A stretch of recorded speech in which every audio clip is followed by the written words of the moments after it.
لا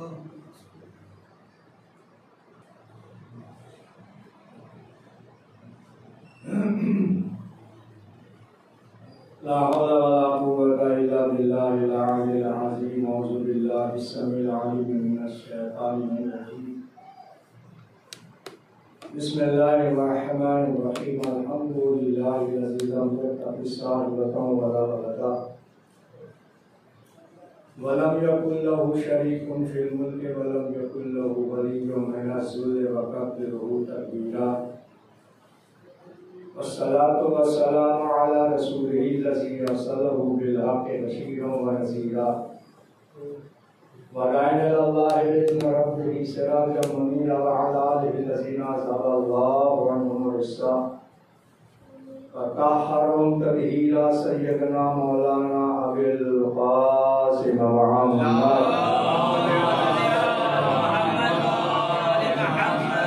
لعنة الله على أعدائهم أجمعين ومنكر خصائصهم وغاصب حقوقهم لا سيما لأعداء مظلوم سيد الشهداء في ميدان کربلا وفي يوم عاشوراء. أما بعد فقد قالت فاطمة الزهراء صلوات الله عليها: الزم رجلها فإن الجنة تحت أقدامها. صلوات الله.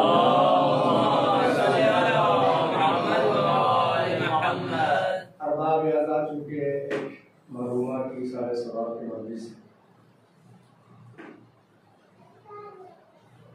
اور وہ مرحومہ کے جو ایک ماں کی حیثیت رکھتی تھی.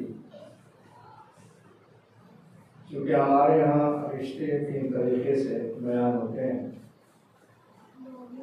اور وہ 3 کے 3 رشتے بڑے متبرک ہیں، بہت ہی مقدس ہیں. اور حقیقت میں اگر دیکھا جائے تو اس رشتے کی بنیاد مرد سے ہی نہیں بلکہ عورت سے ہے. اس میں ایک رشتہ جو اول ترین رشتہ ہے وہ بیٹی کا، دوسرا رشتہ ہے بیوی کا اور تیسرا رشتہ ہے ماں کا. یعنی بیٹی سے رشتے کا آغاز ہوتا ہے اور ماں کے آگے رشتہ موقوف ہو جاتا ہے. اب یہی وہ رشتہ ہے ماں کا کہ جو بیٹی سے پروان چڑھتا ہوا دہلیز زوجیت میں آتا ہے، جس کو ہم رشتہ بیوی کہتے ہیں. بیوی سے پروان چڑھتا ہوا رشتہ ماں کے دہلیز تک آتا ہے.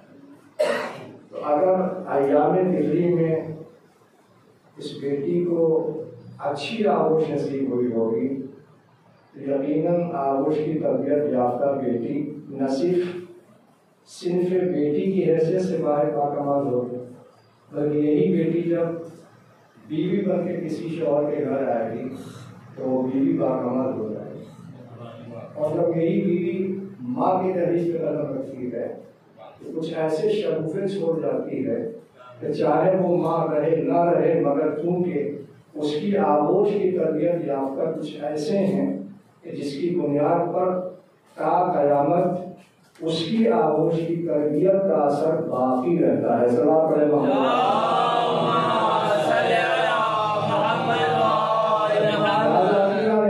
چونکہ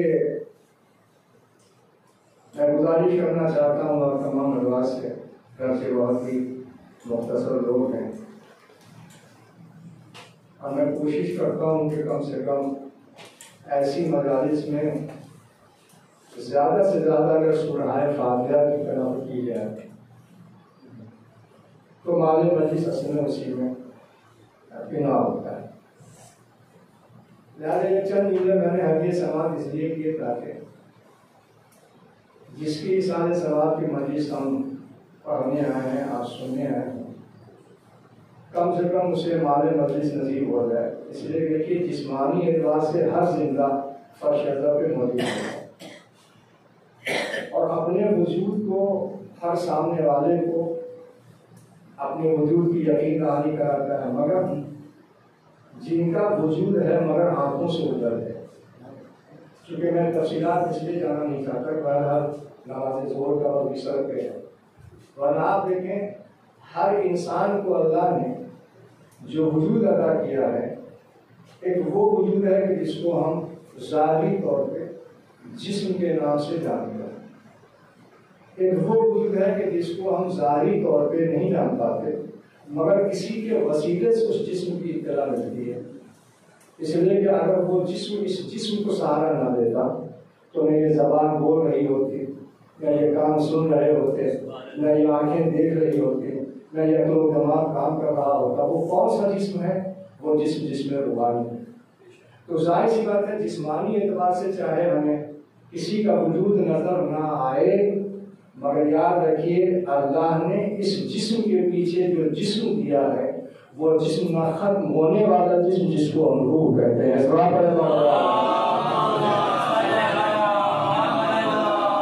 جسمانی اعتبار سے انسان اگر عزاخانہ موجود ہے تو ظاہر سی بات ہے جس کی روح پاک ہوتی ہے، وہ پاک و پاکیزہ روح کبھی مقید نہیں ہوتی۔ جب جب ذکر حسین ہوتا ہے، جب جب ذکر آل محمد ہوتا ہے، جب تک ذکر خدا ہوتا ہے، بہرحال وہ روح فرش نشین ہو جاتی ہے۔ لہٰذا آج ہم آئے ہمارے مجلس حاصل کرنے کی، چلو کم سے کم شرکت مجلس سے کچھ ہمارے بھی خیر جاریہ نصیب ہو جائے گا، کچھ ہماری نیکیوں میں اضافہ ہو جائے گا، تو کم سے کم ہم اپنے ذات وجود سے ہم کم سے کم اس صاحب وجود کو کچھ دے دیں جس کے لیے ہم وصال کے ارادے سے سزا خانے میں جمع ہوئے۔ صلوات پڑھیں امام اللہ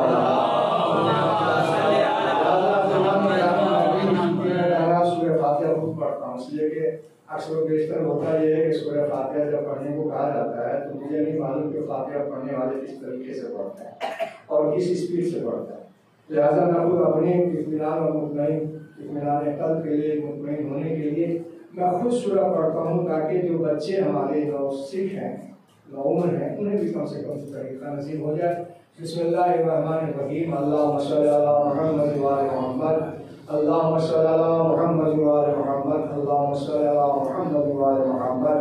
بسم اللہ الرحمن الرحیم۔ الحمد للہ رب العالمین، الرحمن الرحیم، مالک یوم الدین، ایاک نعبد وإیاک نستعین، اهدنا الصراط المستقیم صراط الذین انعمت علیہم غیر المغضوب علیہم ولا الضالین۔ بسم اللہ الرحمن الرحیم۔ قل هو اللہ احد اللہ الصمد لم یلد ولم یولد ولم یکن له کفوا احد۔ بسم اللہ الرحمن الرحیم۔ قل هو اللہ احد اللہ الصمد لم یلد ولم یولد ولم یکن له کفوا احد۔ بسم اللہ الرحمن الرحیم۔ قل هو اللہ احد اللہ الصمد لم یلد ولم یولد ولم یکن له کفوا احد۔ اللہم صلی علی محمد وآل محمد، اللہم صلی علی محمد وآل محمد۔ جن سوروں کی سزا خانے میں تلاوت کی گئی ان تمام فرش نشین عزاداروں کو گواہ بناتا ہوا ان تمام سوروں کو ہدیہ کیا جاتا ہے بارگاہ اہل بیت علیہ السلام و شہیدان کربلا و اسیران کربلا کی ارواح مقدسہ کو ان سے جو ثواب جاریہ حاصل اسے ہدیہ کیا جا رہا ہے محترمہ سیدہ عالمہ بیگم بنت سید اصغر حسین مرحوم کی روح۔ صلوات پڑھیں محمد اللہ۔ میں نے اسی مناسبت سے جس حدیث کو، یہ حدیث بڑی گراقت حدیث ہے کہ جس کو حضرت جناب فاطمہ الزہرا صلوات اللہ علیہا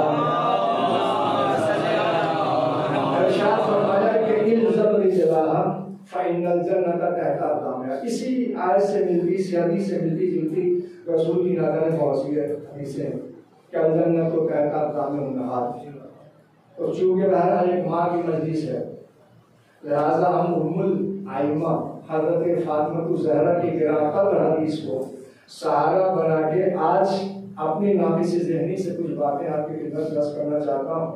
سب سے پہلا مسئلہ یہ ہے کہ دیکھیے جو میں نے ابتدائی کلام میں کہا ماں کا درجہ بہت بلند ہے، یعنی ماں کا وہ رتبہ وہ درجہ کہ جو نہ بیٹی کو رتبہ مل سکا نہ بیوی کو رتبہ مل سکا۔ ظاہر سی بات ہے کہ بیٹی کو اگر وہ رتبہ مل جاتا تو ہر بیٹی کے پاؤں تلے اللہ جنت رکھ دیتا، بیوی کو اگر وہ رتبہ مل جاتا تو ہر بیوی کے قدموں تلے اللہ جنت رکھ دیتا۔ مگر یہ جنت خود بتا رہی ہے۔ آپ دیکھیں میں اگر آپ سے سوال پوری امت سے اگر سوال کیا جائے تمام جہاں جہاں مسلمان پائے جاتے ہیں، ہر نمازی، ہر قاری قرآن، ہر حافظ قرآن سے اگر یہ پوچھا جائے بتاؤ کہ تم نماز جو افضل عمل ہے تم کیوں پڑھتے ہو، دیکھیے انسان منکسر المزاج ہو سکتا ہے، شاید وہ کہے کہ سب اللہ کے لیے، مگر میں اسے نہیں مانتا۔ اکثریت نماز اس لیے پڑھتی ہے تاکہ ہمیں جنت مل جائے۔ اگر آپ مجھ سے پوچھیں گے تو ہو سکتا ہے میں یہی جواب دوں کہ صاحب مجھے اللہ نے حکم دیا لہٰذا حکم واجب ہے، مگر حقیقت حال یہ ہے کہ انسان نماز صرف اور صرف جنت کے لیے پڑھتا ہے۔ اس لیے کہ اگر نماز پڑھی جائے گی تو جنت ملے گی، نماز ترک کیا جائے گا تو جنت نصیب ہوں گے، لہٰذا ہمیں جہنم میں نہیں جنت میں جانا ہے۔ اس کا مطلب یہ ہے کہ سارے کے سارے عمل سے بلند تر عمل کون سا عمل ہے؟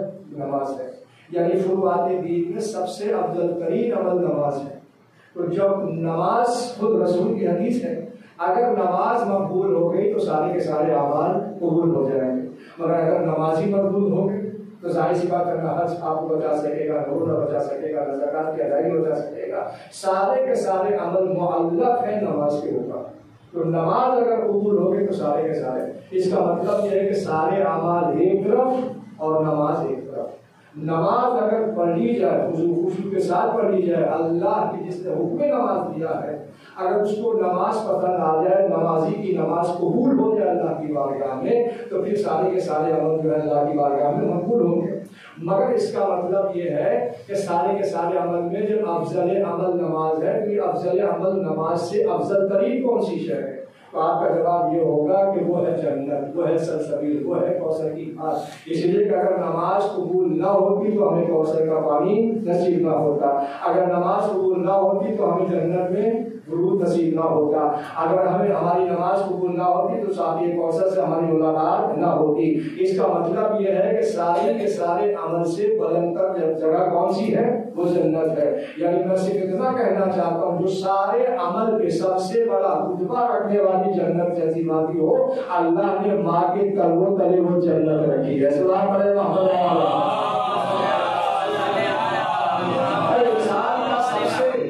بلند ترین حصہ کون سا ہے وجود کا؟ آپ بتائیں سب سے بلند ترین حصہ انسان کا سر ہے۔ اسفل ترین حصہ کون سا ہے؟ انسان کا قدم، انسان کا دربہ۔ تو جو انسان کا اسفل ترین حصہ تھا وہاں اللہ نے جنت رکھی۔ تو جنت سب سے بلند ہے مگر ماں کے تلووں تلے ہے۔ سلام علیہ محمد تو رائے کے ساتھ ایک ماں کا اٹھ جانا پس بندگان کے لیے بہت ناقابل برداشت۔ یہ تو کرم مولا ہے، کرم شہیدان کربلا ہے کہ اگر واقعاً یہ سارے کے سارے مصائب و آلام کے مناظر ہماری نگاہوں کے سامنے نہ ہوتے تو کلیجہ پھٹ جاتا، ہم برداشت نہیں کر سکتے۔ عزیزان گرامی، ایک ایسی بھی ماں ہے کہ جب وہ بیمار ہوئی، ہاسپٹل میں اسے ایڈمٹ کیا گیا، 2 بچے، جوان بچے، ڈاکٹر نے جواب دے دیا، اس مریضہ ماں کو بتایا نہیں گیا، بیٹے کو معلوم ہوا، بیٹا پھوٹ کے رونے لگا، ماں سمجھ گئی کہ شاید ڈاکٹر نے اسے لا علاج مرض قرار دیا، لہٰذا بچے ہم سے مایوس۔ تو ایک جملہ کہا تھا ماں نے، کہا بیٹے تم کیوں رو رہے ہو؟ کہا مجھے نہیں معلوم کہ پھر کیا ہوگا، اس لیے کہ جب بھی کوئی بات ہوتی تھی میں آپ کے اثر کے سامنے آتا تھا، میری مراد پوری ہو جاتی تھی۔ ایک جملہ کہا اس مرنے والے نے، تو بیٹے یاد رکھنا، ماں کبھی اپنے بیٹے کو بھولتی نہیں ہے، ماں کبھی اپنے رشتے دار کو بھولتی نہیں ہے، ماں کبھی اپنے پسماندگان کو بھولتی۔ تم جہاں بھی ہوگے ماں کا آنچل تمہارے سر پہ ہوگا۔ سلام پڑھے ماں بابا۔ یہ بات وہی کہہ سکتی ہے کہ جو کنیزان سیدہ میں جس کا شمار ہو۔ سلام پڑھے ماں بابا۔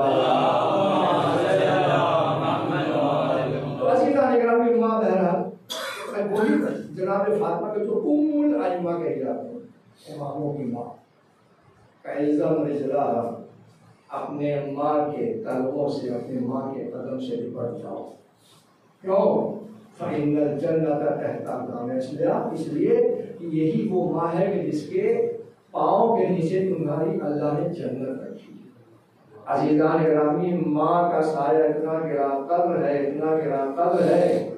ایک شخص آیا حضور کے خدمت میں، کہا یا رسول اللہ میں نے بہت گناہ کیا، بڑا گنہگار ہوں، کوئی ایسا گناہ نہیں ہے کہ جو ہم سے سرزد نہیں ہوا ہو، یا رسول اللہ کیا میں بخشا جاؤں گا؟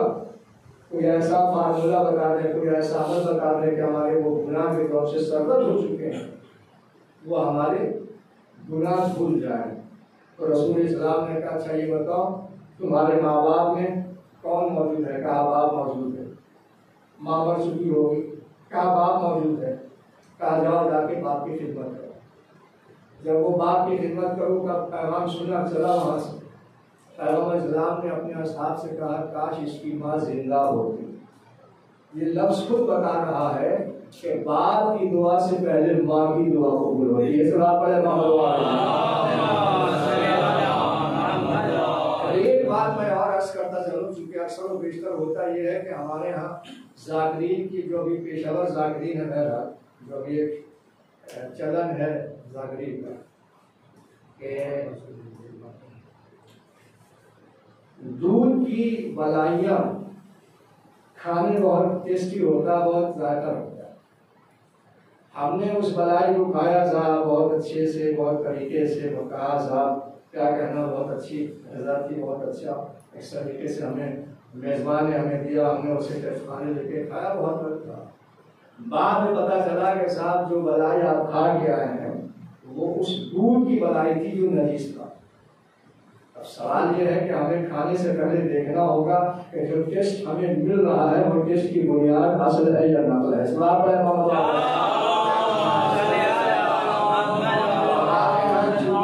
جو میٹر ہوتے ہیں وہ بیان کر دیے جاتے ہیں، مگر آج اسی لیے ہمارے نوجوان بالکل کنفیوز ہیں۔ آج یہ کہا جاتا سب فلاں نے تو یہ کہہ دیا، آپ نے یہ پڑھ دیا، فلاں نے ایسا کہہ دیا، فلاں نے ایسا۔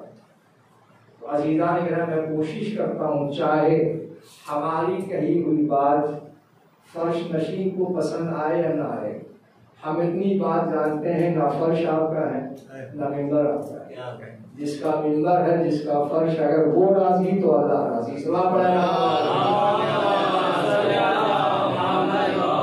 اس لیے عزیزان میں چاہتا ہوں کہ کم سے کم انہیں مفہوم جو ہے وہ لوگوں تک پہنچے۔ ماں ایک ایسی عظیم رتبہ رکھنے والی ذات ہے کہ خدا کی قسم بہت سی ایسی بیٹیاں ہیں کہ جو شباب کی منزل پہ پہنچنے سے پہلے ہی اللہ کو کہہ دیں، انہیں بیوی کا رتبہ نصیب نہ ہو سکا۔ بہت سی ایسی بیویاں ہیں کہ جو شباب کی منزل سے گزری مگر ماں کی منزل تک انہیں ان کی رسائی نہ ہو سکے۔ تو یہ آخری رتبہ ہے عزیزان گرامی ایک عورت کا، ایک صاحب مرتبت کا درجہ ایک ماں کو نصیب ہوتا ہے۔ لہذا آپ دیکھیں ماں چاہے جیسی بھی ہو، بیٹا ہے، اولاد ہے، پڑھی لکھی اولاد ہے، کم پڑھی لکھی اولاد ہے، الف بے ماں کو معلوم نہیں مگر اولاد اس کی بیرسٹر ہے، اولاد اس کی بڑے اچھے پوسٹ بہت اچھے عہدے پہ، مگر سارے عہدہ کی دنیا داری کے عہدے ایک طرف مگر ماں کا عہدہ ایک طرف ہے۔ چنانچہ حدیث ہے کہ واجبات کے علاوہ اگر مستحبی نماز کوئی پڑھ رہا ہو، یہ غور سے سن لیں، اس لیے کہ یہ بات اکثر و بیشتر لوگوں کو شاید پتہ نہیں نہ ہو، اکثر و بیشتر اس شاید اس بات کا علم نہ ہو کہ مستحبی نماز اگر انسان پڑھ رہا ہو، مثلاً زیارت امام حسین ہو، مثلاً نماز شب ہو، مثلاً نماز تہجد ہو، مثلاً نماز کوئی بھی نماز مستحب ہو جس کا تعلق واجب سے نہیں ہو، واجبی نماز اگر انسان شروع کر چکا ہے تو توڑ نہیں سکتا، سوائے چند ممالک کے جہاں توضیح مسائل میں لکھا ہوا ہے کہ صاحب آگ لگ جائے یا جس انسان کے جسم کو خطرہ ہو، جان کو خطرہ ہو، تو وہاں جان کا بچانا واجب ہے، جان رہے گی تو بھی نماز ہوگی، ورنہ واجبی نماز چھوڑنے کا حکم نہیں۔ مگر اگر مستحبی نماز انسان پڑھ رہا ہو، رسول کی حدیث ہے کہ مستحبی نماز پڑھنے والا اگر پڑھ رہا ہے اور دوران نماز باپ اس کو حکم دے کے فلاں کام کر دو تو باپ کے حکم کے اوپر عمل بیٹا نہیں کرے گا بلکہ نماز پوری پڑھے گا۔ اگر وہی نماز مستحب پڑھنے والا اگر ماں پکار لے کہ بیٹا میرا فلاں کام کر دے، اب اس پہ واجب ہے کہ وہ مستحبی نماز کو توڑے اور فوراً اپنے ماں کے حکم کی تعمیل کرے۔ سلام علیہ محمد۔ اس سے پتہ چلتا ہے کہ ماں کا درجہ کتنا بڑا ہے۔ عزیزان گرامی، ماں کا سایہ انسان کے لیے ایک نمونہ عملی نہیں، نمونہ آخرت۔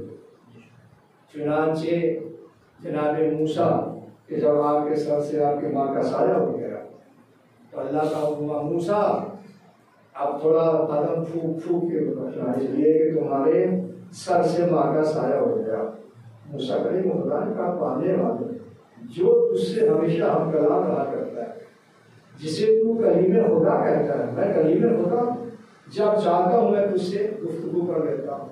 اس موسیٰ کو کس بات کی پریشانی، کہا کچھ بھی ہو مگر یہ موسیٰ تمہیں اس منزل تک پہنچانے والی وہی ماں تھی جو آج تمہارے سر سے اس کا سایہ ہو گیا۔ لہٰذا بہت موقف اس کا مطلب یہ ہے کہ جب موسیٰ جیسے کلیم خدا کی ماں کا سایہ ہو جاتا ہے تو اللہ کو جناب کلیم خدا کو تحریر کرنا پڑتا ہے، عزیزو ہم گنہگار کی ماں کا سایہ کا سر سے ہو جائے۔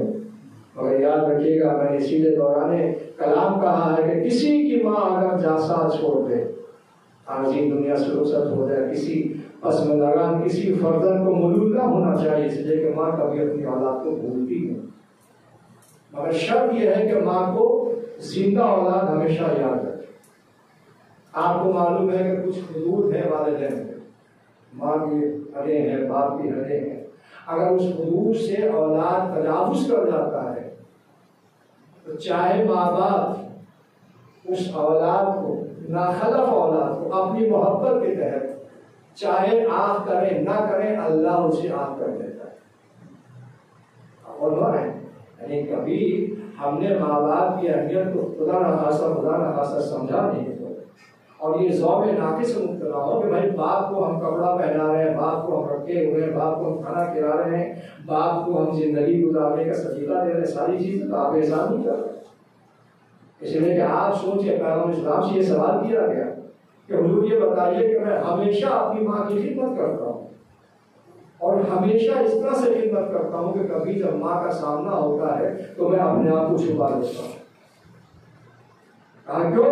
اس لیے کہ کہیں ایسا نہ ہو کہ ماں کا سامنا ہو اور ماں کو اس بات کا احساس ہو کہ میرا بیٹا میرے ساتھ اتنی خدمت کر رہا ہے۔ یعنی ہم ماں کو یہ سوچنے کا بھی لمحہ نہیں دینا چاہتے۔ حضور یہ بتائیے، ہم خضوع خشوع سے اپنی ماں کی خدمت جب سے ہم نے ہوش سنبھالا ہے، ہم نے ماں کی خدمت گزاری میں کوئی بھی کسر نہیں چھوڑی۔ بتائیے میں بخشا جاؤں گا؟ تو جانتے ہیں رسول اسلام نے کہا، کیا جواب دیا؟ کرنا۔ یاد رکھو، پوری زندگی اگر تم نے ماں کی خدمت گزاری کی ہے، مگر جو ماں نے تمہیں ایام طفلی سے لے کے یہاں تک تمہارے بوجھ کو اپنے شکم میں 9 ماہ تک برداشت کیا، سنبھالے رکھا، اپنی جان کو جوخم میں ڈال کے ہر اعتبار سے تمہیں بچایا، ایک رات تمہاری ماں جس انداز سے تمہاری پرورش کر کے تمہیں یہاں تک پہنچا گئی ہے، پوری زندگی میں اگر ماں کی حیات میں یا ماں کے مرنے کے بعد، ماں کی ممات کے بعد اگر تم اس کے لیے سارے ثواب کرتے رہو گے، مگر اس ماں کی ایک رات کا بدلہ نہیں ہو سکتا۔ ثواب پڑے پاپل والا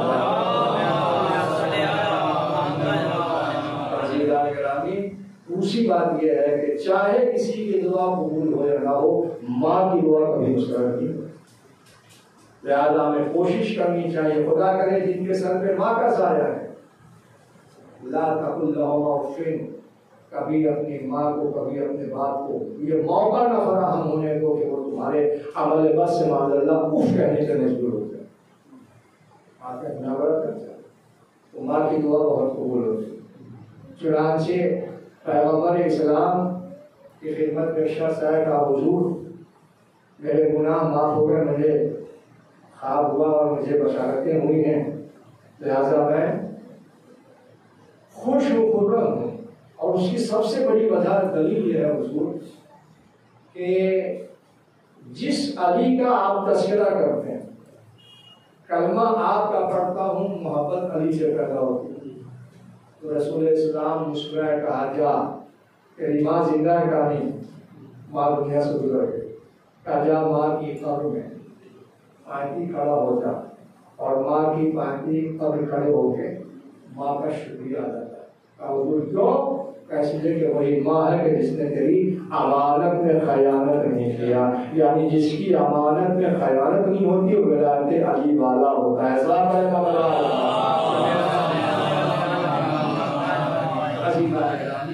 اسی طرح سے جناب موسیٰ کرے گا خدا ایک دن پوچھنے لگے یا اللہ یہ بتا ہمارے جنت میں، ہمارے بغل میں، ہمارے جنت کے محلے میں ہمارا کوئی ساتھی ہے؟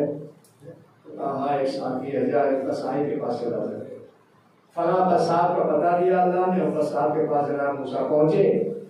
قصاب بڑا مہمان نواز تھا، اس نے اپنی دکان بند کی، لے کے گھر آیا۔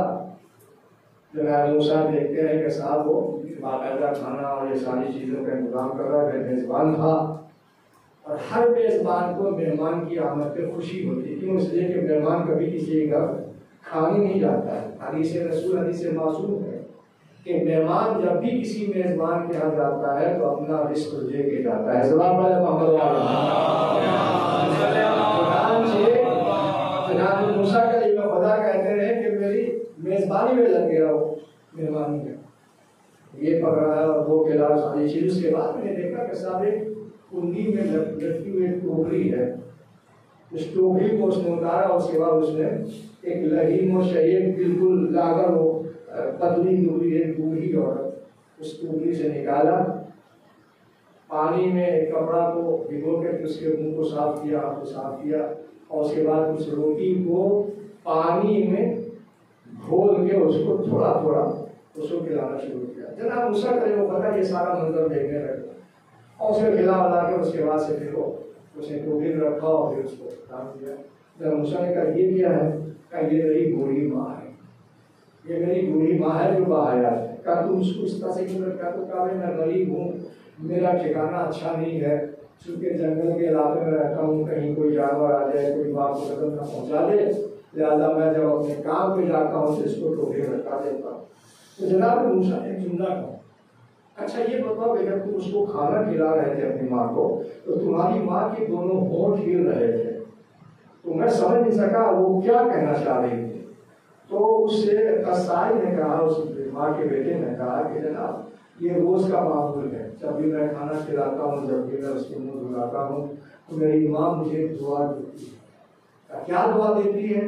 کہ وہ دعا یہ دیتی ہے کہ اللہ تجھے موسیٰ کا جنت میں محلے والا بغلگیر بنائے۔ سلام علیہ محمد۔ جناب موسیٰ بولتا ہے کہ چلو مبارک ہو، میں ہی موسیٰ ہوں، کیونکہ اللہ نے مجھے تیرے گھر تک بھیجا ہے، اس لیے کہ میں نے اسے سوال کیا تھا پالنے والے بتا میرا پڑوسی کون ہوگا؟ تو عزیزان نے اس سے پتا چلا کہ ماں کی دعا کا اثر کتنا بلند ہوتا ہے۔ سلام علیہ محمد۔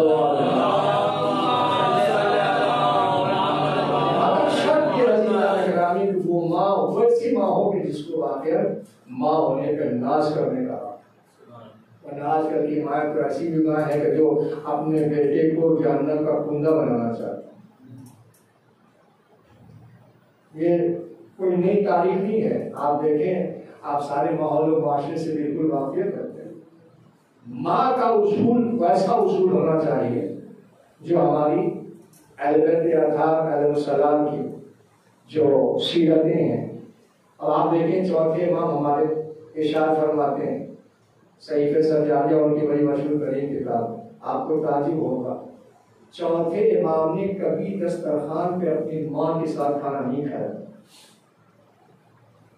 لوگوں نے پوچھا حضور آپ اتنے بڑے وجود پہ فائز ہیں، آپ نیکوکاروں میں افضل ترین نیکی کرنے والے وقت کے امام، مگر یہ بات سمجھ نہیں آتی کہ آپ اپنی ماں کے ساتھ کبھی دسترخوان پہ بیٹھے۔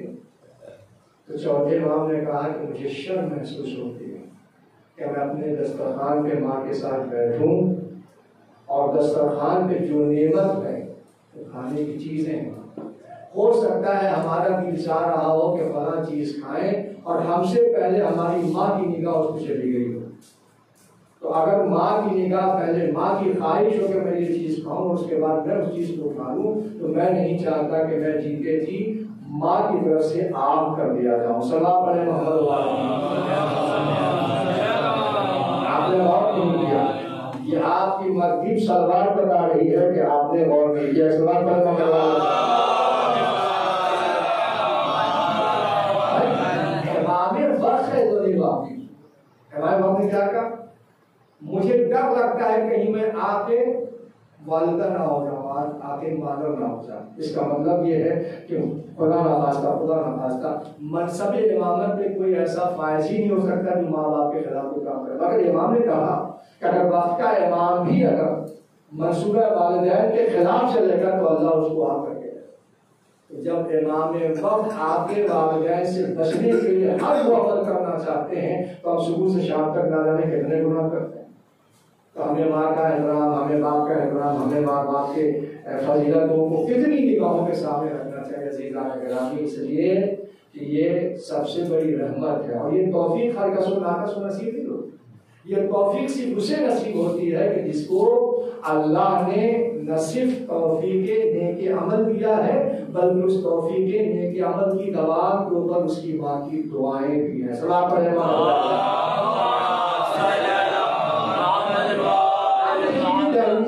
مادری جو ہے یہ بڑی مشکل سے نصیب ہوتا ہے کہ ماں کو یہ رتبہ ملتا ہے، بڑی مشکل سے رتبہ ملتا ہے۔ جو میں نے کہا کہ صاحب بیٹی کا درجہ ہے، بیوی کا درجہ ہے، اور بیٹی نے اگر بیٹی کی حیثیت سے اپنی زندگی گزاری تو اس کو ایک درجہ اللہ بلند کر دیتا ہے کہ اس کی زوجیت کا جو رتبہ ہے بڑھا دیتا ہے۔ اگر بیوی واقعی بیوی کی حیثیت سے اگر زندگی گزار رہی ہے، اور یقیناً ویسی بیوی کہ جس بیوی کو اسلام پسند کرتا ہے، جس بیوی کو آل محمد نے اچھی بیوی دیکھنا چاہا ہے، اگر اس پہ عمل کر رہی ہے تو یقیناً اس کو بہت بڑا رتبہ بھی جاتا ہے، اسے اچھی اولاد نصیب ہوتا ہے، اسے اچھا منصب نصیب ہوتا ہے۔ لہٰذا میں آپ کی خدمت میں عرض کروں، پیغمبر اسلام کی حدیث ہے، صلوات پڑھیں محمد۔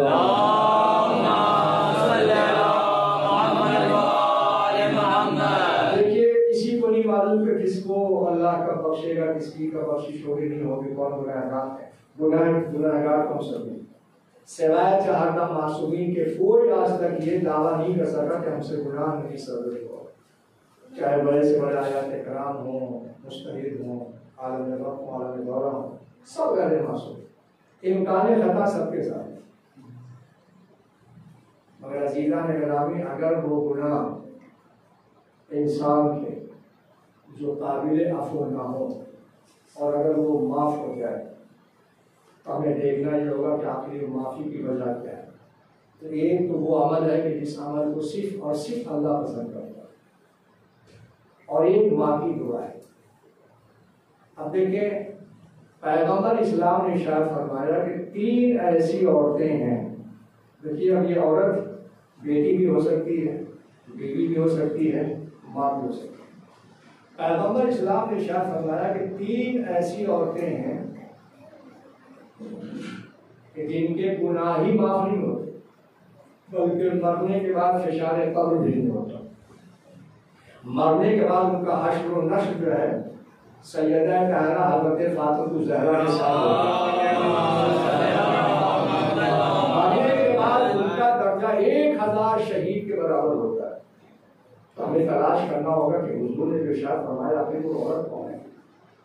فرمایا امرأۃ اذا صبرت علی غیرت زوجہا، وہ بیوی، وہ عورت کہ جو اپنے شوہر کے غیرت پہ صبر کرے۔ اب یہ عورت اپنے شوہر کے غیرت پہ صبر کرے کیا مطلب؟ آپ جانتے ہیں کہ بہت سے ایسے شوہر ہوتے ہیں جو بہت تند مزاج ہوتے ہیں، ان کو اپنے اسٹیٹس کو صرف سمجھ آتا ہے کہ صاحب ہمارا اسٹیٹس ہی ہے کچھ طرح سے، اس کو خود اپنی ذمہ داری کا احساس کم ہوتا ہے، مگر دنیا کیا کہے گی، سماج کیا کہے گا، ہم شروع سے ایسے ہی رہے تو ہم اپنا اسٹیٹس کیوں بڑھائیں گے، ہم کیوں سر جھکائیں گے، یہ ساری چیزیں۔ چنانچہ پیغمبر اسلام ارشاد فرماتے ہیں کہ وہ زوجہ، وہ بیوی کہ جو اپنے شوہر کے ناروا ڈانٹ و پھٹکار پہ صبر کر دے، وہ غیرتدار کون ہے؟ شوہر کیسا غیرتدار؟ اور اس کو میں مثال سے سمجھا لوں، سوال پڑھتا ہوں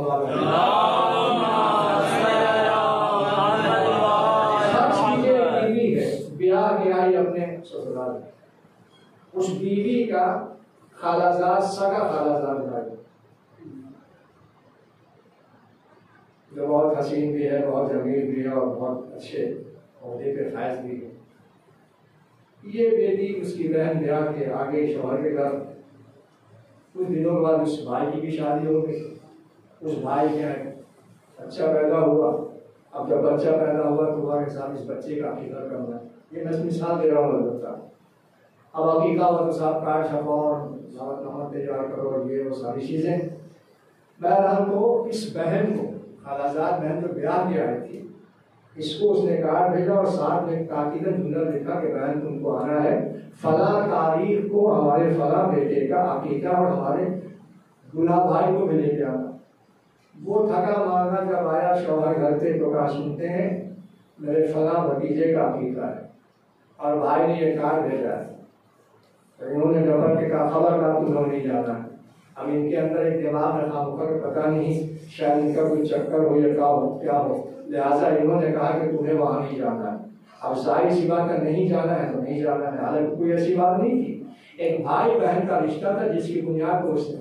اب ظاہر ہے کہ ایسی بیوی کہ جس میں خامخواہ شکی شوہر شک کر رہا ہو اور اس شک کی بنیاد پہ گھر سے باہر نکلنے نہ دے رہا ہو، اسلام کہتا ہے کہ تم اس شوہر کے اوپر صبر کرو، اس لیے کہ اگر تم نے صبر کر لیا تو گویا تمہارا رتبہ ایسا ہوگا کہ فشار قبر سے محفوظ رہو گی، سیدہ فاطمہ کا تمہیں مقام ملے گا، ان کے ساتھ تمہیں محشر میں تمہیں جگہ ملے گی اور 1000 شہیدوں کے برابر تمہیں اجر ملے گا۔ سلام پڑھے محمد والا۔ ایک عورت وہ ہے کہ جو اپنے غیرتدار شوہر کے اوپر صبر کرے۔ دوسری عورت کون ہے؟ دوسری عورت رسول نے ارشاد فرمایا کہ وہ ہے کہ جو اپنے بد اخلاق شوہر کو جھیلتی ہے۔ اب یہ بد اخلاق شوہر کون ہے؟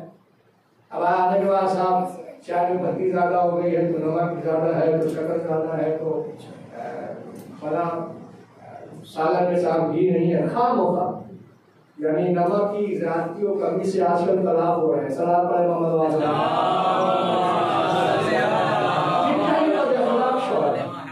یہ بد اخلاقی کو محمول کیا جاتا ہے ایسے شوہر۔ شریعت کا بانی کہتا ہے کہ اگر ایسے بد اخلاق شوہر تمہارے نسبت میں لکھ دیا گیا تو تم اسے جھیلو۔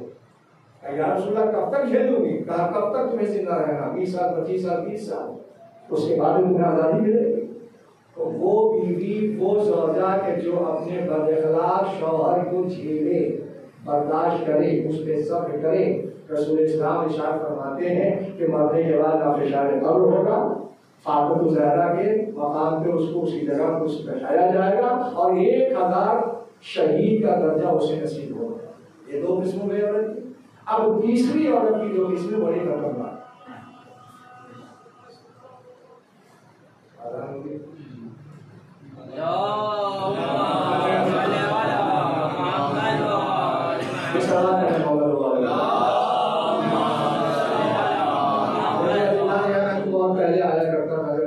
کا دور تھا، میری بات جانتے ہیں اور وہ بزرگ بھی رہے نہیں، حاجی صاحب معلوم ہو گئی، تو میرا مزاج یہ ہے کہ میں کوشش اس بات کی کرتا ہوں کہ جس مقصد کے تحت آیا ہوں اس مقصد کو نبھاؤں، یہ میرا کام دلی سے، یہ میرا مزاج ہے۔ لہٰذا میں اس بات کو واضح کرتا ہوں، ہمارے بہت سے علاقوں میں ابھی بھی دیکھا جاتا ہے بڑے بڑے علماء جاتے ہیں، انہوں نے باقاعدہ تبلیغ کی ہے، اذان کی آواز جب غیر مسجد سے آتی ہے، غیر سمرا سمجھ رہے ہیں، غیر اہل بشر، تو لوگ اتنی رعایت کرتے ہیں کہ مائک کو آف کر دیتے ہیں، مگر سلسلہ جاری رہتا ہے، ٹھیک ہے۔ چنانچہ واقعہ میں نام نہیں لوں گا اس جگہ کا، تو غیبت ہو جائے۔ بہت بڑے عالم، مجتہد کہے جانے والے، سر پہ امامہ، مجلس پڑھے تو دوران مسجد میں اذان ہونے لگی، لوگوں کا حضور اذان ہو گیا تھا، اذان ختم کی سلوات پڑھی گئی، پھر انہوں نے شروع کیا، ابھی 5 منٹ بھی نہیں ہوا تھا دوسرے مسجد سے پھرا تھا، انہوں نے کہا اب میں نہیں رکوں گا، اس لیے کہ یہ ضد میں اذان ہو گئی۔ تو میں یہ کہنا چاہتا ہوں، یہ بتائیے کہ تاریخ میں یزید سے بڑا کوئی زندگی گزرا؟ آپ بتائیں، آپ تو اس کو بات ہیں، آپ کو تاریخ پڑھتے ہیں، سنتے ہیں کہ جب دربار شام میں چوتھے امام جب اپنی مصیبت بیان کر رہے تھے تو یزید چاہتا تو رکوا سکتا تھا، ہاتھ میں ہتھیلیاں، پاؤں میں گئی عورت میں، اسے معلوم تھا کہ ان کی زبان رک نہیں سکتی، بس ایک ہی حرف عذاب کہلوا، تو یہ بتائے کہ جب ضدی یزید نے اذان دلوائی، صرف الگ وہ اذان کا کوئی موقع نہیں تھا، وقت نماز نہیں تھا، صرف زین العابدین کیسے خاموش ہو گئے؟ تو جب امام وقت نے اذان کی توقیر کو پیش نظر رکھتے ہوئے اپنی تقریر روک دی، تو ہم اور آپ کو ہوتے اس ممبر پہ آ کے اس تقریر کو جاری رکھیں؟ یہ خلاف منصب امامت، خلاف سیرت امام نہیں ہے۔ آخر آپ عوام کو کون سا میسج دینا چاہتے ہیں؟ سنا پڑے گا بہت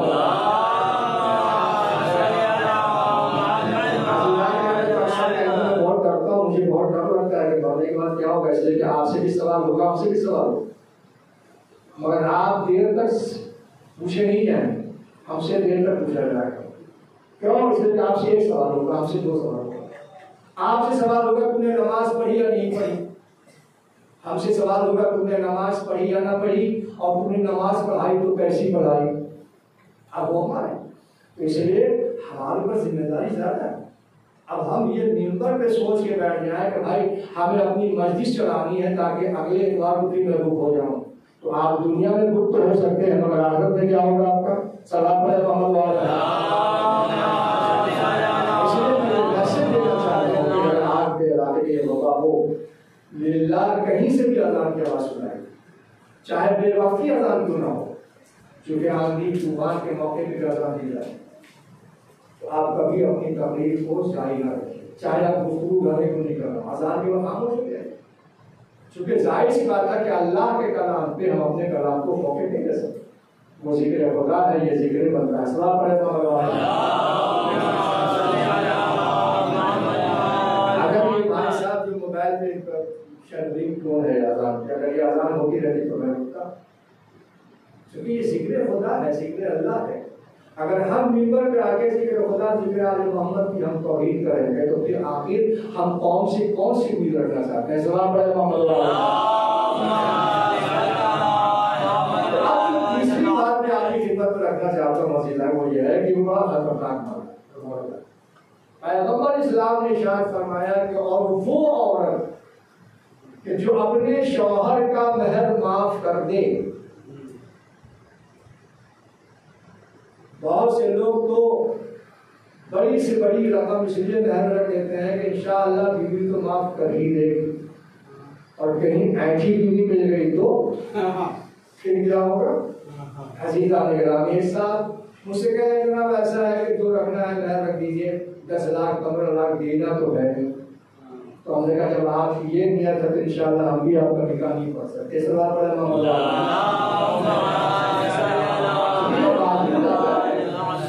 یہ واجب ہے، معافی کا ایک راستہ شریعت اس لیے رکھا ہے کہ فرض کیجیے اگر شوہر اس حد تک پہنچ جائے کہ صاحب وہ غریب ہو جائے، مفلس ہو جائے، نہیں مستقی تھا اس حساب سے اس نے مہر، تو اگر دینے کی نیت ہوگی تو بہرحال اپنے حساب سے انسان مہر رکھ جائے گا۔ تو ایک مہر ہوتا ہے سنانے والا، دکھانے والا، ایک مہر ہوتا ہے دینے والا۔ تو سنانے والا مہر کا مطلب کیا ہے؟ تاکہ لوگ سمجھیں وہ یہ بادشاہ تو بڑا کروڑپتی ہے، سب لاکھوں میں مہر رکھ رہا، دینا ہونا تو ہے نہیں اس میں۔ تو ظاہر سی بات ہے کہ آپ توقع نہ رکھیں کہ انشاءاللہ لہٰذا مجلس صورت کے دنوں نے ادا نہیں کیا ہے، فٹنگ کر لیا جا کر کے اس کو شمول کر لیا، اس لیے ظاہر سی بات ہے کہ آپ کے معاملات بھی صحیح ہو، اس کے بھی معاملات صحیح ہو۔ سلام پڑھے محمد۔ کچھ لوگ مہر اس لیے زیادہ رکھتے ہیں کہ سب طلاق نہیں ہوگی، بھائی جس کو طلاق دینا ہوگا چاہے جتنا کروڑوں کسی کا نہیں ہوتا، رکھنے والا ہوگا تو 5000 مہر کی بھی رکھے گا۔ سلام پڑھے محمد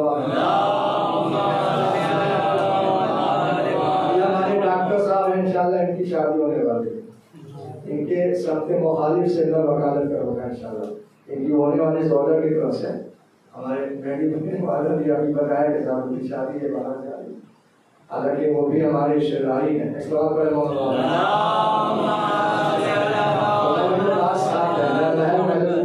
آپ میرے کی سزا کرتے ہیں۔ ابھی میری بھائی سے بات ہو رہی تھی، تقریباً 35-36 سال پرانا واقعہ ہے۔ اس زمانے میں ایران میں فوج میں تعلیم تھا، فوج میں تعلیم کی چھٹی ہو گئی تھی، ماہ سیام سے ماہ سیریز تک آیا ہوا تھا۔ پٹنہ ہائی کورٹ کے جو جج تھے ان کی لڑکی اور حیدرآباد ہائی کورٹ کے جو جج تھے ان کا لڑکا.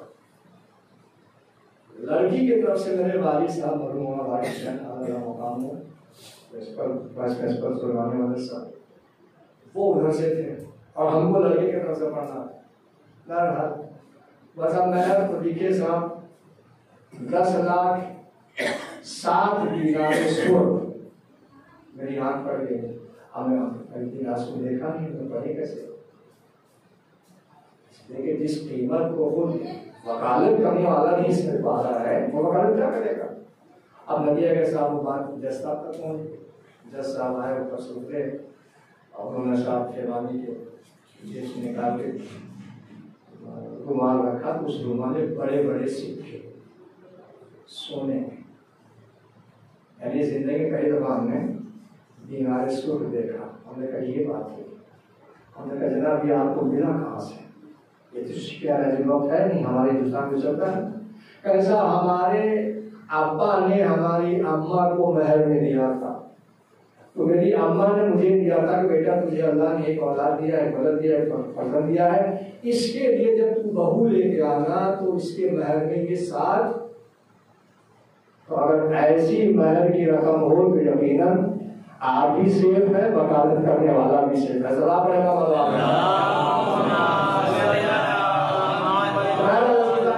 اسلام نے کہا کہ وہ بیوی وہ عورت کہ جس کا 1,000 شہیدوں کے برابر درجہ ہوگا. حضرت فاطمہ زہرا کے دہلیز میں اس کا مقام ہوگا اور پیشان پرسوں میں جو بیوی اپنے شوہر کا مہر معاف کر دے. اب اس کا مطلب یہ نہیں کہ جب تک مہر نہیں دے تاکہ وہ زور ڈال کے مولانا نے کہہ دیا اگر پیشان پر سے بچنا ہے تو معاف کر دو, اگر 1000 شہیدوں کے برابر پہنچنا ہے تو معاف کر دو. نہیں بلکہ میری آواز ہماری خواتین بھی سن رہی ہوں گے. میں البتہ کسی کی طرف نہیں کر رہا ہوں. میں اتنا جانتا ہوں کہ واقعہ جو مہر دینے کے لائق نہیں ہے لیکن بیوی کو اس مجبوری کو سمجھنا چاہیے. اگر واقعی بیوی کو سمجھ آ گیا کہ یہ قابل معاف ہے تو بہرحال اسے معاف کر دینا چاہیے, اور اگر معافی نہ کی تو بہرحال اشر کیا ہوگا میں آپ کی خدمت بیان کر چکا. سوال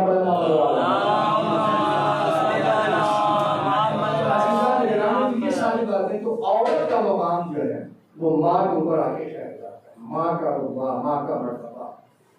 بیٹی کا رتبہ بلند ہو, بیوی کا رتبہ بلند ہو تو ماں کا رتبہ بلند ہوتا. اور یہ یاد رکھیے گا ہر ماں کے شیر میں اثر نہیں ہوتا, مگر اس ماں کے شیر میں اثر, اس ماں کے دودھ میں اثر ہے کہ جو صحیح بیٹی کا حق ادا کر کے آئے, جو صحیح بیوی کا حق ادا کر کے آئے. آج ہمارے یہاں بچے جب پیدا ہوتے ہیں تو ہم 5 سال 7 سال انتظار کرتے ہیں کہ اس لائق ہو تو ہم اس کو LKG میں داخلہ کریں. کسی لائق ہوتا ہے صاحب چلیے صاحب ٹیوشن کے لیے مدرسے بھی رکھے جا رہے ہیں, ٹیچر بھی رکھے جا رہے ہیں, 1000 روپیہ 1500 2000 روپیہ کے ٹیوشن پڑھایا جا رہا ہے. مگر اگر کسی مولوی نے کہا بھیا تھوڑا قرآن کی بھی تعلیم دے دو, تھوڑا عربی کی بھی تعلیم دے دو, تھوڑا دینیاری بتا دو. عزیزان کرام یاد رکھیے گا یہ ساری کی ساری تعلیمات جو ہے دنیاوی تعلیمات ہیں. دنیاوی تعلیمات کا اثر کب تک ہے؟ جب تک آپ کی سانس چل رہی ہے, جب تک آپ کی زندگی چل رہی ہے. اگر سانس ختم ہو گئی, زندگی ختم ہو گئی, اب وہی تعلیم جسے دین کی تعلیم کہتے ہیں وہیں سے اس کا اثر شروع ہو جاتا ہے. بچے کا پیدا کر لینا کمال نہیں ہے, صحیح تربیت دینا یہ کمال ہے. لہٰذا ہر ماں کا فریضہ ہے, ہر باپ کا فریضہ ہے کہ اپنے فریضے کو ادا کرے. تو عزیزان گرامی یہ ماں کا درجہ, بیٹی اچھی ہو, بیوی اچھی ہو تو ماں بھی اچھی ہو. میں آپ کی خدمت درس کروں, اس کے بعد رکھتے مسائل, اس لیے کہ بہرحال آپ کی دھیمی سلوات بتا رہی ہے کہ آپ مجھ سے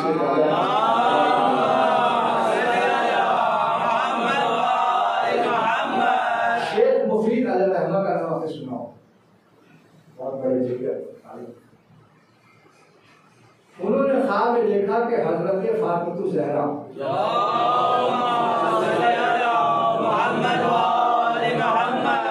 اپنے لال حسن و حسین کو انگلیاں تھامے لے کے کھڑی ہیں اور کہتے ہیں شیخ یہ میرے 2 بچے ہیں, ان کو تم تعلیم دو. خواب سے بیدار ہوئے, بہت روئے. اللہ وہ جیسا بنائے گا حسن حسین کو تعریف دے گا. اسحاق کی تعریف کیا بہت بڑی شان ہو جائے. اتنے میں کچھ وفا ہی گزرا تھا کہ دخل باب. جب دخل باب ہوا تو دیکھا ایک ماں ہے حجاب سے بالکل پلنگ باحجاب اور 2 فرزند کی انگلیاں تھامے کرتے. کہتے شاید یہ میرے 2 بچے ہیں، ایک کا نام سید رضی اور ایک کا نام سید مرتضیٰ. سید رضی وہی کہ جنہوں نے نجیب العالم کی تفسیر کی، توضیح کی ہے، ترجمہ کیا. اور سید مرتضیٰ کی جنہیں اصول فقہ کی کتابیں لکھی، آج پڑھ کے لوگ مستحیل ہوتے ہیں اور یہ لمبوں میں پڑھائے جاتے ہیں اصول فقہ. تو سید مرتضیٰ اور یہ سید رضی، یہ 2 میرے بیٹے ہیں.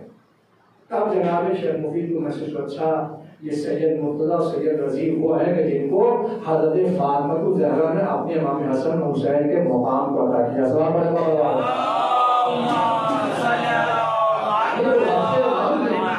اگر یہ وہ فرزند ہے کہ جو ہمارے دونوں فرزندوں کی شریعت کو باقی رکھے.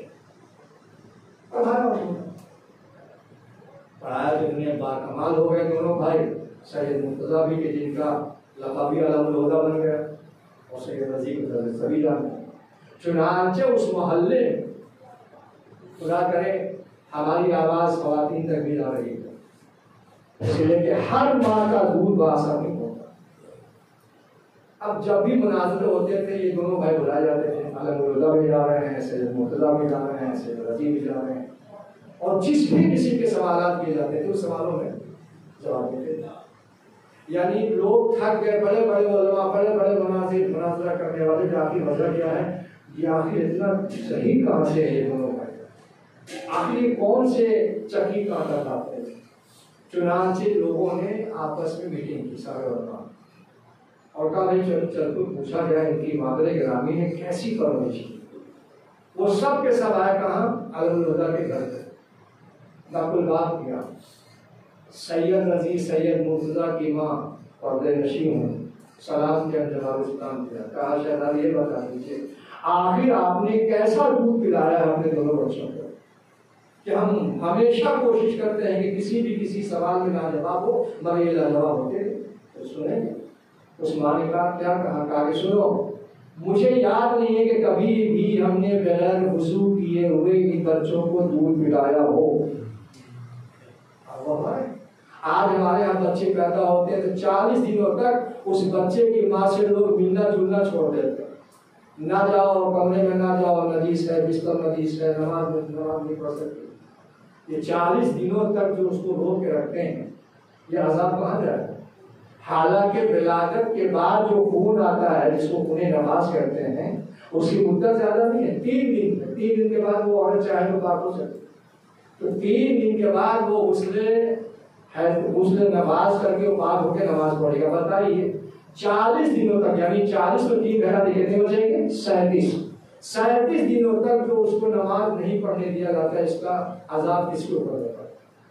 اور وہی ماں جو نجاست کی حالت میں بھی ہے، ترک صلاۃ بھی کر رہی ہے، گناہگار ہے اور وہ اپنا شیر بچے کو پلا کر دے، وہ بچہ آگے چل کے کیا نکلے گا.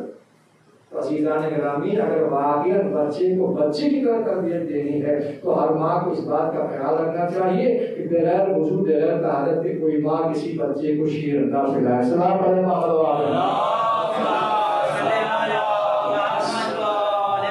عزیزان گرامی تو یہ ہے ماں کا رتبہ، یہ ہے ماں کا رتبہ.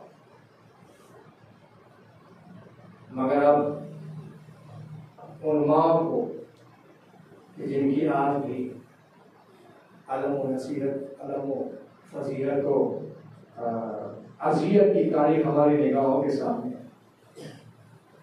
کربلا کا میدان، ایسی مائیں ہیں جنہوں نے اپنے نونہال کو کفن پہنا رائے خدا میں قربان کرنے پہ جہاد. چنانچہ تاریخ ہے کہ آپ سنتے ہیں کہ جب روز عاشور ظہر کا وقت ہو چلا تو سعید نے آ کے کہا اے فرزند رسول وقت نماز ہو چکا ہے، کیوں نہ ہم نماز ادا کرنے والے ماں. امام حسین نے آسمان کی طرف نگاہ کی اور کہا سعید اللہ تجھے نمازیوں میں صف اول کا نمازی قرار دے۔ چنانچہ سعید کے کہنے کی بنیاد پر جماعت قائم ہوئی۔ سعید کھڑے ہو گئے عزیزان گرامی اور جماعت امام حسین نے پڑھائی۔ مد مقابل سے جو بھی تیر آتا تھا وہ تیر کو سعید اپنے سینے پہ رکھتے کہ وہی سعید ہے، کوفے میں ہیں۔ بازار سے جب گھر میں داخل ہوئے ماں نے بلایا سعید تمہیں معلوم ہے ہم نے سنا ہے کہ کچھ لوگ کوفے سے کربلا جا رہے ہیں، اس لیے کہ میرے نواسے رسول کو قتل کیا جائے۔ سعید نے کہا ہاں ماں ہم نے سنا ہے۔ تو ماں نے کہا بیٹا پھر تم نے فیصلہ کیا کہ اللہ جو آپ کا حکم ہوگا، بہرحال نواسے رسول میرا باپ کا امام ہے، اس کی نصرت ہمارے پر واجب ہے۔ اب آپ سوچیں عزیزان گرامی، چونکہ 18 دن تو پہلے شادی ہوئی تھی سعید، 18 دن کا بیایا ہوا یہ فرزند تیار ہوتا ہے، ماں سے گفتگو سنید ہو رہی ہے، اتنے میں بیوی داخل ہو گئی، بہو داخل ہو گئی۔ اب جیسی بہو داخل ہوئی ماں بھی خاموش ہے، بیٹا سعید بھی خاموش ہے۔ بیوی نے اپنی ساس کا چہرہ دیکھا، اپنے شوہر کا چہرہ دیکھا، کہ آپ لوگ ہمارے آنے سے خاموش کیوں ہو گئے؟ آپ لوگ گفتگو جاری رکھیں، میں آپ کو کربلا جانے سے منع کرنے نہیں آئی، بلکہ اس نے ایک تھیلی نکالی، کہا سعید یہ میرے زیورات ہیں، میں نے سن لیا ہے کہ تم کربلا جانے کا ارادہ کر چکے ہو، یہ زیورات مجھے جاؤ تاکہ راستے میں تمہیں پیسوں کی ضرورت ہوگی۔ عزیزان نگران میری جانیں قربان ہو جائے اس حسین کی بے بسی کے اوپر کہ غیر سعید کی بیوی کو بھی امام حسین پہ اتنا ترس آ رہا تھا کہ نئی نویلی دلہن بھی اپنے شوہر کو حسین پہ قربان کر دینا چاہتی تھی۔ لو عزادارو یہاں تک کہ وہی سعید ہے، روزے عصر عاشور سے پہلے جب نماز ادا ہو رہی ہے اور اپنے سینے پہ سمت مخالف سے آتے ہوئے تیر کو جب یہ سعید روکتا ہوا یہاں تک کہ جب نماز حسین نے ختم کر دی اپنے صحابی سے پوچھا چلو اور دیکھیں سعید کس حالت میں ہے، دیکھا سعید خون میں ڈبکے ہوئے ہیں، زمین میں سسک رہے ہیں۔ کہے والا ہم سے کوئی خطا تو نہیں ہوئی؟ جناب حسین مظلوم نے کہا اے سعید تیرے جنت کی وجہ بشارت دینا چاہتا ہوں، جا تو ہم سے پہلے نانا سے ملاقات کرے گا، اے سعید میرے نانا کو میری طرف سے سلام کہہ دے گا۔ اس کے بعد جناب حبیب نے مظاہر آتے ہیں، حبیب کہتے ہیں کہ اتنا جسم سے خون گر چکا تھا سعید کے کہ اب سعید کے اندر سکت نہیں تھی کہ وہ بات کرے۔ چنانچہ حبیب نے کہا اے سعید تمہاری پیچھے تمہاری بیوہ ہونے والی بیوی بھی ہے، تمہارا فرزند بھی ہے، تمہیں اپنے بچے اور اپنی بیوی کے لیے کوئی وصیت کرنا ہے؟ مگر سعید نے آنکھیں بند کر لی، اس کے بعد آنکھیں کھولی اور آہستہ آہستہ اپنی انگلیوں کو اٹھایا اور امام حسین کی طرف اشارہ کیا، اور دقت تمام کہا اسی کا لہٰذا اے حبیب میں وصیت صرف حسین کے لیے کر رہا ہوں کہ جب تک تو زندہ رہنا میرے حسین کا خیال رکھنا۔ یہ عزاداروں تو جاتے جاتے حسین کی نصرت کرتا ہوا حبیب کو نصرت کا وعدہ لے کے جا رہا ہے۔ سوچو حسین کو کیسی ہستی نصیب ہوئی تھی، حسین کو کیسے نصرت کرنے والے صحابی نصیب ہوئے تھے، مگر ایک ایسی بھی ماں ملتی ہے کہ عزیزان گرامی اسی کوفے کا رہنے والا کہ جس کا نام مسلم ابن اوسجہ ہے۔ مسلم ابن اوسجہ بہت ہی عمر دراز سے 80 سے زیادہ آپ کی عمر ہو چکی تھی، مگر جب وہ حسین کی نصرت میں جب آپ سواری سے نیچے آتے ہیں اور جب آپ دنیا سے گزر رہے ہوتے ہیں امام حسین سرہانے آ کے بیٹھ جاتے ہیں، کہتے ہیں مسلم میرے نانا کو میرا سلام کہنا، میرے بابا کو میرا سلام کہنا۔ اس کے بعد جناب مسلم دنیا سے قضا کر گئے۔ اتنے میں امام حسین نے دیکھا ایک خیمے سے چھوٹا سا بچہ برآمد ہوا ہے جس کی کم سنی کا یہ عالم ہے کہ اس کے کمر میں جو تلوار حمایت کی گئی ہے اتنا کم سن وہ بچہ ہے کہ جیسے جیسے قدم آگے بڑھاتا ہے اس کی حمایت شدہ تلوار زمین پہ فتح دیتا جاتا ہے۔ حسین کی نگاہوں نے دیکھا طرف گئے، کہے بھیا عباس جلد اور اس بچے کو روکو، کہیں ایسا نہ ہو یہ کافروں کا، ملکوں کا، مشرکوں کا اور اس ستمگروں کا لقب اجل نہ ہو جائے۔ عزیزان کرام ابو الفضل عباس آگے بڑھے، اس بچے کو اپنی آغوش میں لیا، ایک مرتبہ جی چاہتا ہے ہاتھ جوڑ کے کہوں اے فرزند تو کتنا بڑا خوش نصیب ہے کہ تجھے تیرا باب الحلال اپنی آغوش میں لے کے پیار کر رہا ہے. ہاں اسی سرزمین پہ ایک ایسی بچی بھی ہے کہ جس کے سر سے جب باپ کا سایہ اڑ گیا تو کبھی اسے تماچے کھانے پڑ رہے ہیں, کبھی اس کا باپ کا دیا ہوا تحفہ کان کے گندے اس سے چھینے جا رہے ہیں.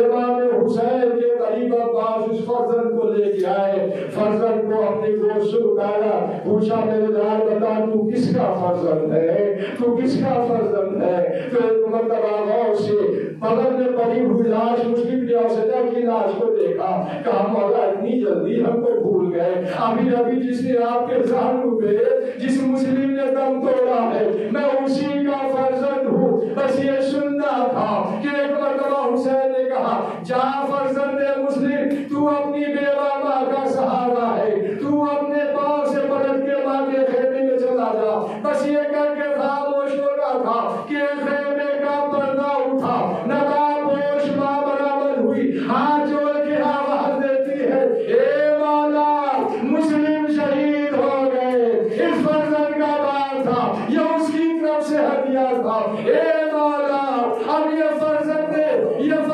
مسلم کی ماں کہہ رہی ہے میرے ہدیے کو قبول کر لیجئے.